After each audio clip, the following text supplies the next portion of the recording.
ช่วยกันเอาใจใส่เพื่อเชียงใหม่สดใสไร้มลพิษกับรายการเชียงใหม่ฟ้าใสทุกวันอาทิตย์เวลา 15 นาฬิกาถึง 16 นาฬิกาทางคลื่น FM 93.25 เมกะเฮิรตซ์ FM 98 เมกะเฮิรตซ์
สวัสดีครับคุณผู้ฟังทุกท่านนะครับขอต้อนรับผู้ฟังเข้าสู่รายการเชียงใหม่ฟ้าใสช่วงโลกสวยด้วยสิ่งแวดล้อมตามโครงการประชาสัมพันธ์รักษาสิ่งแวดล้อมเพื่อสร้างสุขภาพชีวิตที่ดีอย่างยั่งยืนประจำปีงบประมาณพ.ศ. 2569ทางสถานีวิทยุกระจายเสียงแห่งประเทศไทยจังหวัดเชียงใหม่กับผมฉลาดกนยัตผู้ดำเนินรายการครับปัจจุบันปัญหาสิ่งแวดล้อมเป็นปัญหาที่ส่งผลกระทบต่อการดำรงชีวิตของมนุษย์การใช้ทรัพยากรธรรมชาติอย่างคุ้มค่าตามแนวทางเศรษฐกิจชีวภาพเศรษฐกิจหมุนเวียนและเศรษฐกิจสีเขียวเพื่อสร้างคุณภาพชีวิตที่ดีอย่างยั่งยืนติดตามได้นะครับในรายการเชียงใหม่ฟ้าใสช่วงโลกสวยด้วยสิ่งแวดล้อมวันนี้ครับร่วมด้วยช่วยกันเอาใจใส่เพื่อเชียงใหม่สดใสไร้มลพิษกับรายการเชียงใหม่ฟ้าใสทุกวันอาทิตย์เวลา 15 นาฬิกาถึง 16 นาฬิกาทางคลื่น FM 93.25 เมกะเฮิรตซ์ FM 98 เมกะเฮิรตซ์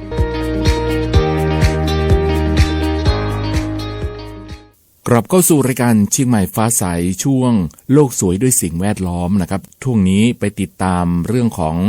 สถานการณ์สิ่งแวดล้อมในด้านต่างๆนะครับที่มีผลกระทบต่อการดำรงชีวิตของมนุษย์ปัจจุบันนะครับโลกของเรากำลังเผชิญกับวิกฤตที่ไม่อาจมองข้ามได้ซึ่งข้อมูลล่าสุดประจำปี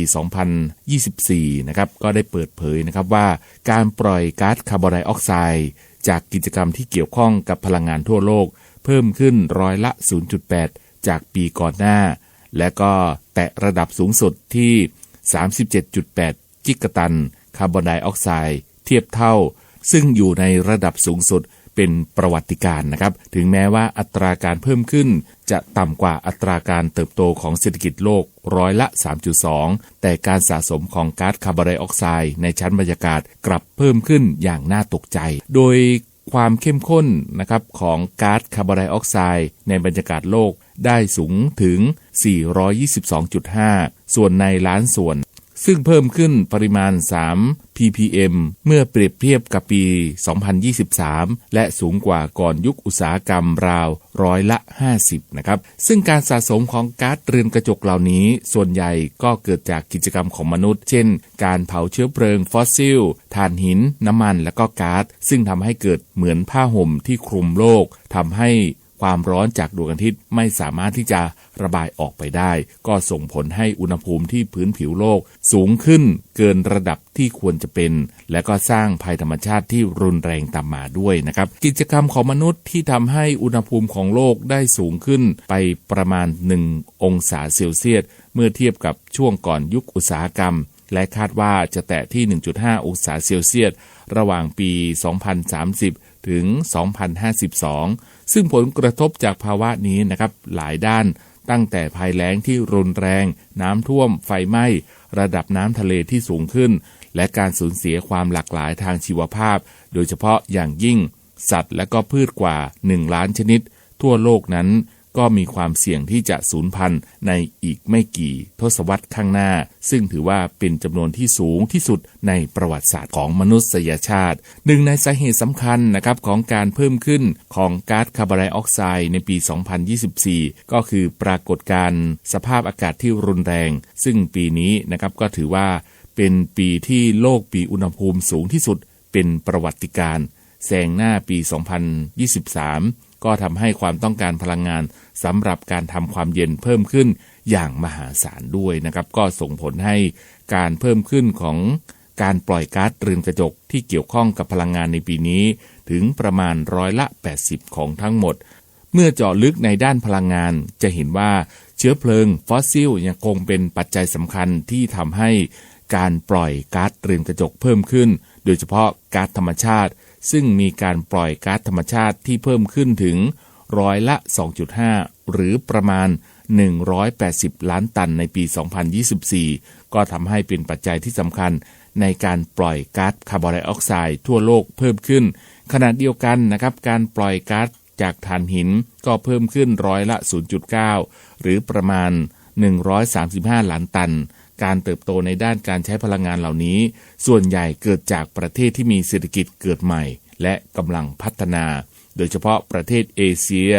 อินเดียนะครับก็มีการเพิ่มขึ้นของการปล่อยก๊าซคาร์บอนไดออกไซด์สูงที่สุดในกลุ่มประเทศเศรษฐกิจหลักโดยพุ่งสูงถึงร้อยละ 5.3 เนื่องจากความต้องการพลังงานที่เพิ่มขึ้นอย่างรวดเร็วและก็การพัฒนาโครงสร้างพื้นฐานในขณะที่จีนถึงแม้ว่าการเติบโตการปล่อยก๊าซคาร์บอนไดออกไซด์จะชะลอลงเหลือร้อยละ 0.4 แต่การปล่อยก๊าซต่อหัวยังสูงกว่าประเทศพัฒนาแล้วถึงร้อยละ 16 และเกือบจะ2เท่าของค่าเฉลี่ยทั่วโลกอย่างไรก็ตามนะครับในกลุ่มประเทศพัฒนาแล้วก็มีแนวโน้มที่ดีขึ้นโดยมีการลดลงของการปล่อยร้อยละ 1.1 ในปี 2024 ถึงแม้สถานการณ์โลกจะดูน่ากังวลนะครับแต่ยังมีอีกมุมมองที่สดใสจากพลังงานสะอาดการเติบโตความต้องการพลังงานทั่วโลกในปี 2024 อยู่ที่ร้อยละ 2.2 ซึ่งส่วนใหญ่นะครับก็มีสาเหตุมาจากความต้องการไฟฟ้าที่เพิ่มขึ้นซึ่งสาเหตุส่วนใหญ่มาจากความต้องการการใช้ไฟฟ้าที่เพิ่มขึ้นนะครับร้อยละ 4.3 นับเป็นการเติบโตที่รวดเร็วและที่น่าสนใจนะครับก็คือในปี 2024 การผลิตไฟฟ้าทั่วโลกเติบโตร้อยละ 80 จากแหล่งพลังงานหมุนเวียนและพลังงานนิวเคลียร์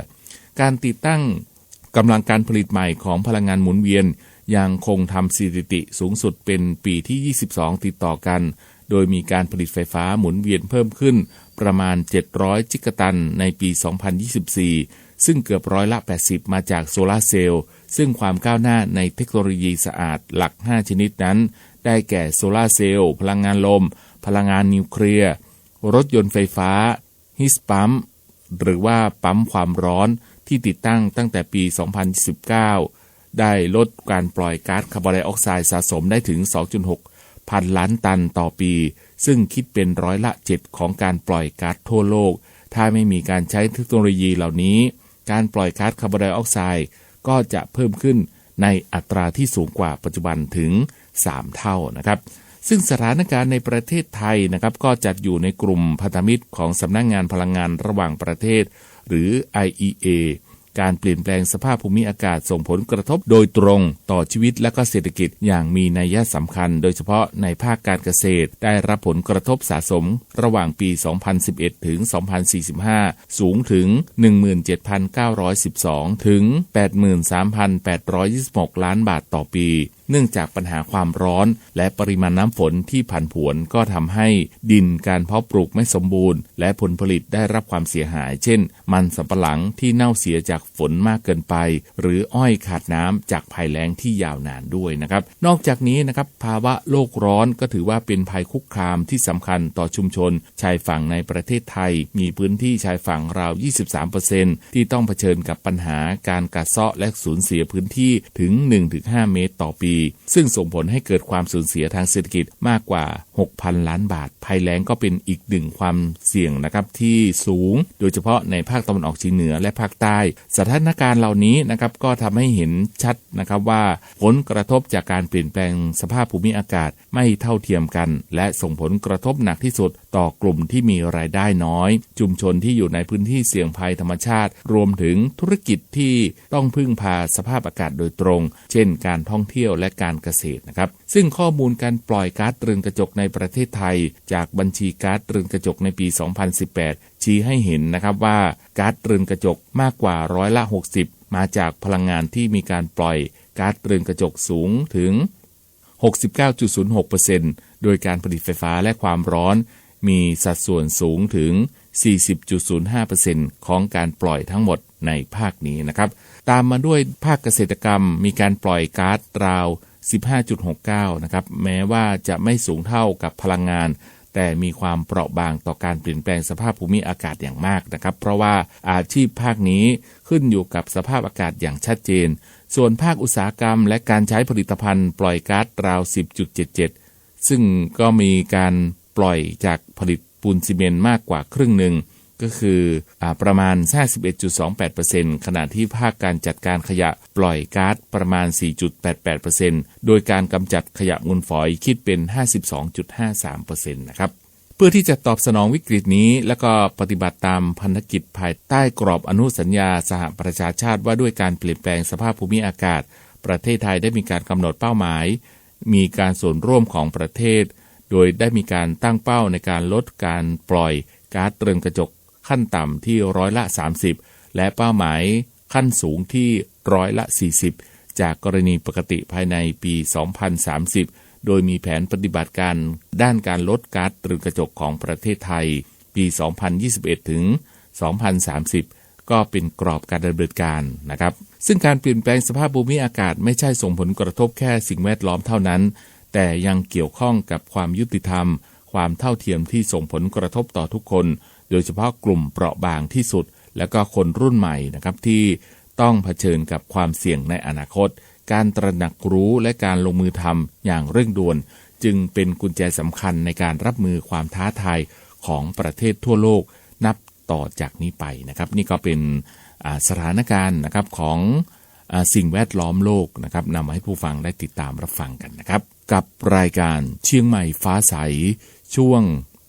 โลกสวยด้วยสิ่งแวดล้อมนะครับ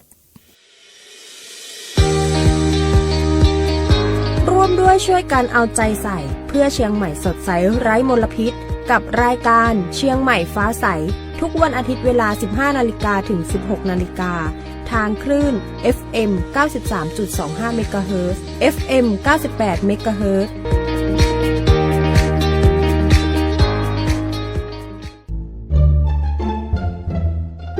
ดำกะดำเหม็นกะเหม็นยุงกะหนักแมงงนกะหนักกะหลายเชื้อโรคซับปะบ่มีความรับผิดชอบเข้าจมอะหยังโคตรเกลียดหยังฮื้อไผมาไอ้ต้อมกะเนี่ยกะ พอเหรอน้ำที่ไหลลงห้วยลงห้องข้างบ้านเฮาเนี่ยตึงดำตึงเหม็นหยุงกะแมงงนกะแหล่งรวมเชื้อโรคซับปะน่ะนี่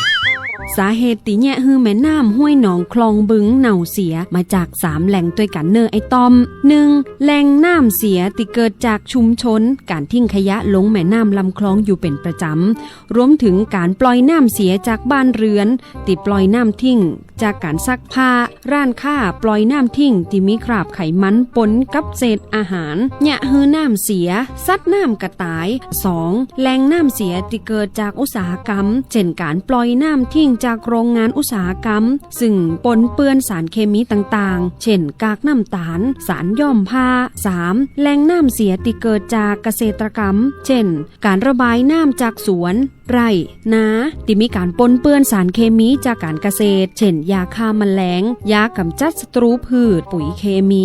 ลงสู่แม่น้ำลำคลองไอตอมฟังน้องอยู่กันนี่ฟังอย่างเดียวบ่เกิดประโยชน์ละน้องแม่เอ้ยพี่น้องเฮาช่วยกันจิมเนอร์บ่ดีเอาขยะมาขวางรวมจนถึงน้ำเน่าน้ำเสียระบายลงแม่น้ำลำคลองห้วยห้องหนองคลองบึงอย่างน้องแม่มเปิ้นว่าเนอน้ำจะได้บ่ดำบ่เหม็นยุงก็บ่มีแมงงนก็บ่หลายบ่เป็นแหล่งรวมเชื้อโรคด้วยเนอมาร่วมกันรณรงค์คลองสวยน้ำใสใส่ใจสิ่งแวดล้อมลดรับลดให้ลดใช้ถุงพลาสติกสำนักประชาสัมพันธ์เขต 3 กรมประชาสัมพันธ์กลับเข้าสู่รายการเชียงใหม่ฟ้าใสช่วงโลกสวยด้วยสิ่งแวดล้อมช่วงนี้นะครับไปติดตามเรื่องของการลดในเรื่องของก๊าซเรือนกระจกกันนะครับซึ่งก็มีการใช้ในส่วนของทรัพยากรธรรมชาติอย่างคุ้มค่าตามโมเดลเศรษฐกิจ BCG Economy ในการลดมลภาวะต่างๆที่ส่งผลเสียต่อสุขภาพสร้างอากาศที่ดีและก็สังคมที่น่าอยู่ได้อย่างยั่งยืนนะครับ BCG Economy คืออะไรนะครับ BCG ย่อมาจาก Bio Economy Circular Economy และ Green Economy ซึ่งก็เป็น3แนวคิดที่ได้มีการผสมผสานเพื่อที่จะสร้างระบบเศรษฐกิจที่ใช้ทรัพยากรอย่างคุ้มค่าลดของเสียและเป็นมิตรกับสิ่งแวดล้อมนะครับ Bio Economy นะครับหรือว่าเศรษฐกิจชีวภาพก็คือการใช้ทรัพยากรชีวภาพพืชสัตว์จุลินทรีย์อย่างมีประสิทธิภาพนะครับมีการเพิ่มมูลค่าสินค้าเกษตรผ่านนวัตกรรมเช่นการสกัดสารสำคัญจากพืชสมุนไพรการผลิตพลังงานชีวภาพไบโอดีเซลไบโอแก๊สการพัฒนาอาหารฟังก์ชันแนลซึ่งก็มีตัวอย่างโครงการนะครับก็คือการปลูกมันสำปะหลังพันธุ์พิเศษเพื่อผลิตพลาสติกชีวภาพและการใช้จุลินทรีย์ปรับปรุงดินแทนปุ๋ยเคมีนะครับอันที่2นะครับก็คือ Circular Economy เศรษฐกิจหมุนเวียนนะครับก็คือการลดการสร้างขยะโดยนำของเสียกลับมาใช้ใหม่หลักการ Zero Waste ในกระบวนการผลิตตัวอย่างการประยุกต์ใช้เกษตรกรรมนะครับก็คือใช้พืชเหลือทิ้งทำปุ๋ยหมักน้ำเสียจากฟาร์มสุกรผลิตก๊าซชีวภาพในภาคอุตสาหกรรมนะครับก็จะมีการ Upcycling นะครับก็คือวัตถุเหลือใช้เช่นกากกาแฟทำเป็นถ่านดูดซับกลิ่นระบบรีไซเคิลประจุภัณฑ์เกษตรนะครับนี่ก็เป็นตัวอย่างของเศรษฐกิจหมุนเวียนนะครับส่วนอันที่3นะครับก็คือ Green Economy ก็เป็นเศรษฐกิจสีเขียวนะครับมีการพัฒนาธุรกิจโดยคำนึงถึงสิ่งแวดล้อมลดคาร์บอนฟุตปรินท์ตัวอย่างนะครับก็คือเกษตรอินทรีย์นะครับก็คือ Organic Farming การท่องเที่ยวเชิงนิเวศพลังงานสะอาดโซลาร์เซลล์ในฟาร์มนะครับในส่วนของ BCG กับภาคการเกษตรไทยนะครับโอกาสของเกษตรภายใต้โมเดล BCG นะครับก็สร้างรายได้จากของเหลือทิ้งเช่นแกลบอ้อยนำไปผลิตไฟฟ้ากากสับปะรดทำเป็นอาหารสัตว์ลดต้นทุนการผลิตใช้ปุ๋ยอินทรีย์จากวัสดุในท้องถิ่นระบบน้ำหมุนเวียนในฟาร์มนะครับการเข้าถึงตลาดพรีเมียมนะครับสินค้าเกษตรอินทรีย์ก็ได้รับราคาสูงผลิตภัณฑ์แปรรูปจากสมุนไพรมีมูลค่าเพิ่มตัวอย่างความสำเร็จนะครับก็คือโครงการชุมชน BCG ในหลายจังหวัดเช่นจังหวัดน่านนะครับก็มีการปลูกกาแฟอาราบิก้าคุณภาพสูงแบบยั่งยืนจังหวัดสระแก้วนะครับก็ใช้พลังงานแสงอาทิตย์ในฟาร์มกุ้งวิสาหกิจชุมชนแปรรูปสมุนไพรนะครับเช่นทุเรียนเทศ สกัดสารต้านมะเร็งนะครับนี่ก็เป็นตัวอย่างในส่วนของการใช้ทรัพยากรอย่างคุ้มค่าตามแนวทางโมเดลเศรษฐกิจ BCG Economy นำมาให้ผู้ฟังได้ติดตามรับฟังกันนะครับกับรายการเชียงใหม่ฟ้าใสช่วงโลกสวยด้วยสิ่งแวดล้อมนะครับร่วมด้วยช่วยกันเอาใจใส่เพื่อเชียงใหม่สดใสไร้มลพิษกับรายการเชียงใหม่ฟ้าใสทุกวันอาทิตย์เวลา 15 นาฬิกาถึง 16 นาฬิกาทางคลื่น FM 93.25 เมกะเฮิรตซ์ FM 98 เมกะเฮิรตซ์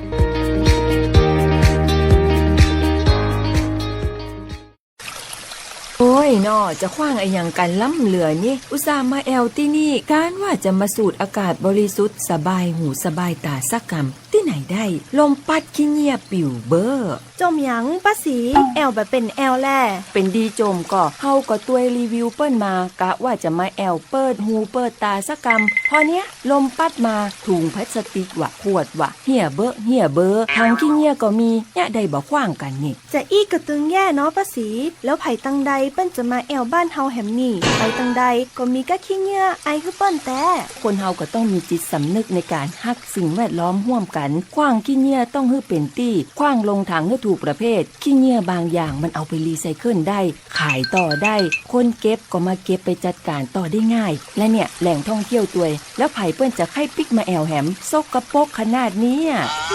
ของใจอี้มันหน้าที่ของกู้คนเลยเนาะป้าสีมันจะเป็นไผคนใดคนหนึ่งบ่ได้นะโอ้แม่นล่ะกะว่าอันอีเฮาเก็บแถวๆนี้ไปขว้างทางขี้เงียก่อนต้องช่วยกันคนละไม้คนละมือเนอะสิ่งดีๆจะอี้เฮาจะเผยแพร่ต่อให้คนได้มีจิตสำนึกกันนักๆไปเกิดกัน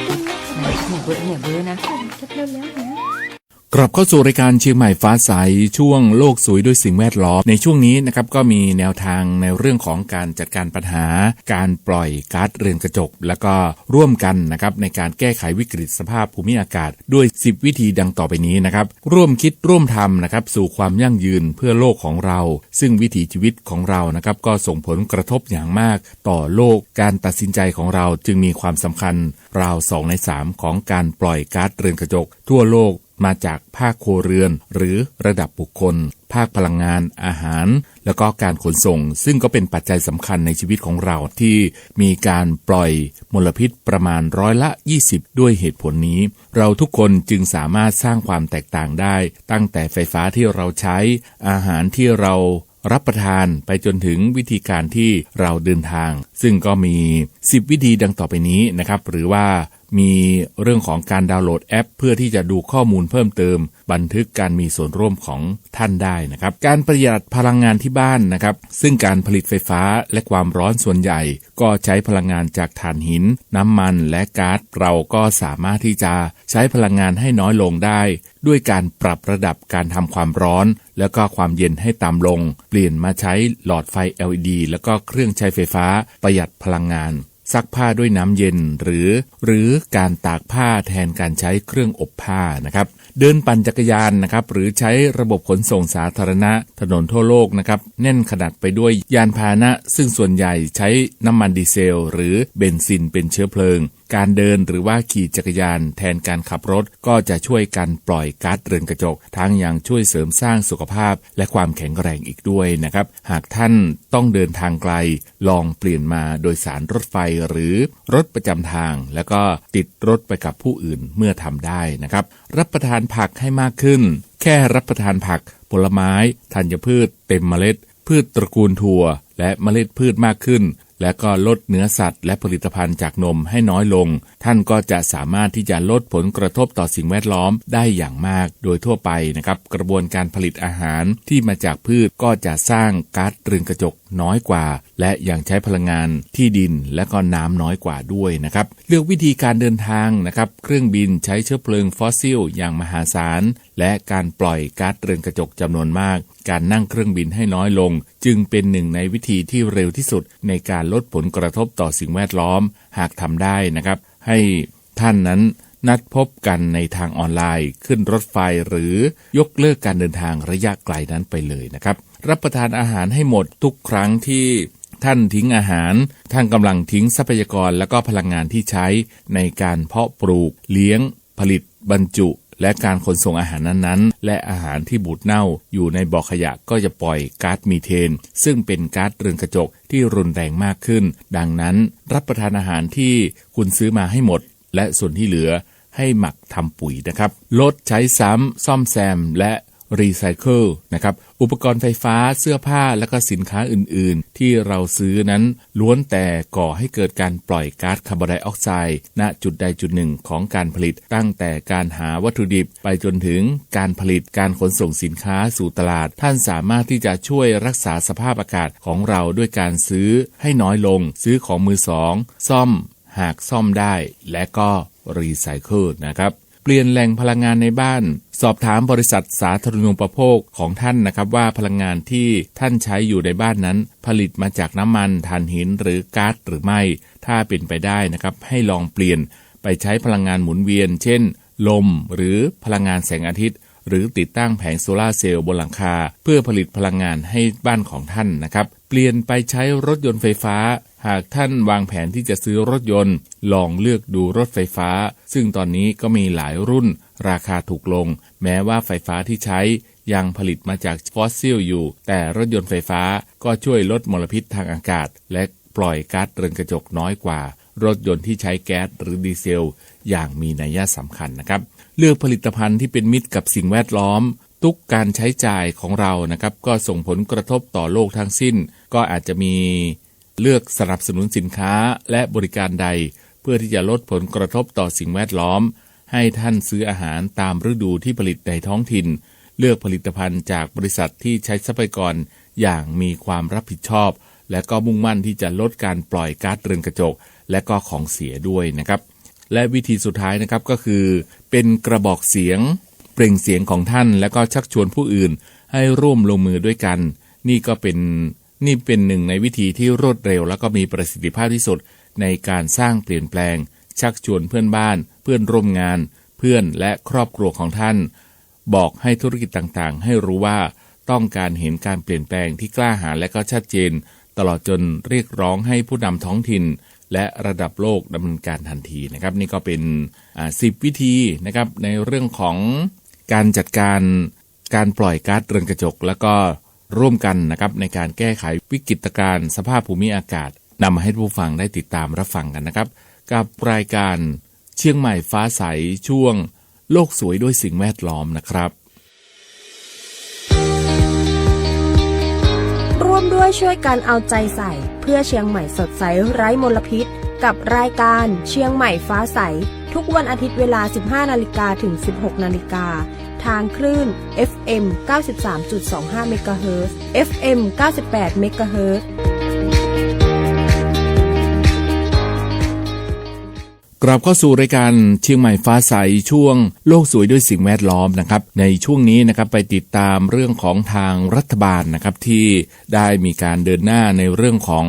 การแก้ไขปัญหาการปล่อยก๊าซเรือนกระจกของประเทศนะครับซึ่งคณะรัฐมนตรีนะครับก็ได้มีการอนุมัติให้ประเทศไทยยกระดับ NDC 3.0 เดินหน้า Net Zero ในปี 2050 ซึ่งทางด้านของนายชูชาติชมกลิ่นรองนายกรัฐมนตรีและรัฐมนตรีว่าการกระทรวงทรัพยากรธรรมชาติและสิ่งแวดล้อมก็ได้เปิดเผยนะครับว่าที่ประชุมคณะรัฐมนตรีก็ได้มีการเห็นชอบร่างเป้าหมายการมีส่วนร่วมที่ประเทศกำหนดฉบับใหม่หรือว่า NDC 3.0 ซึ่งเป็นหมุดหมายสำคัญในการเร่งในการลดการปล่อยก๊าซเรือนกระจกของประเทศเพื่อที่จะรับมือวิกฤตสภาพภูมิอากาศและก็สอดคล้องกับเส้นทางจำกัดอุณหภูมิโลกไม่ให้เกิน 1.5 องศาเซลเซียสซึ่งไฮไลท์สำคัญนะครับของ NDC 3.0 ก็คือได้มีการเร่งเป้าหมาย Net Zero ให้เร็วขึ้น 15 ปีลดการปล่อยก๊าซเรือนกระจกในทุกภาคเศรษฐกิจภายในปี 2578 หรือคศ. 2035 เพิ่มพื้นที่ป่าและแหล่งดูดกลับคาร์บอนวางแผนดึงเม็ดเงินลงทุนสีเขียวจากต่างประเทศกว่า 230,000 ล้านบาทช่วยลดก๊าซเรือนกระจกได้รวม 32.8 ล้านตันคาร์บอนไดออกไซด์เทียบเท่าซึ่งการยกระดับเป้าหมายนี้ไม่เพียงเป็นการร่วมสู้วิกฤตโลกแล้วนะครับยังเป็นโอกาสทางเศรษฐกิจครั้งใหญ่ของประเทศไทยด้วยนะครับก็มีการเพิ่มความสามารถในการแข่งขันการค้าโลก ดึงดูดการลงทุนสีเขียวสร้างอุตสาหกรรมและงานใหม่ในอนาคตเดินหน้าเศรษฐกิจคาร์บอนต่ำอย่างยั่งยืนประเทศไทยก็พร้อมที่จะประกาศความมุ่งมั่นในเวทีโลกเป็นการประชุมคอป 30 ที่เมืองเบลิงประเทศบราซิลด้วยนะครับนี่ก็เป็นเรื่องราวข่าวสารนะครับในส่วนของทางรัฐบาลนะครับที่ได้มีการส่งเสริมในเรื่องของการลดการปล่อยก๊าซเรือนกระจกนะครับนำมาให้ผู้ฟังได้ติดตามรับฟังกันกับรายการเชียงใหม่ฟ้าใสช่วงโลกสวยด้วยสิ่งแวดล้อมนะครับร่วมด้วยช่วยกันเอาใจใส่เพื่อเชียงใหม่สดใสไร้มลพิษกับรายการเชียงใหม่ฟ้าใสทุกวันอาทิตย์เวลา 15 นาฬิกาถึง 16 นาฬิกาทางคลื่น FM 93.25 เมกะเฮิรตซ์ FM 98 เมกะเฮิรตซ์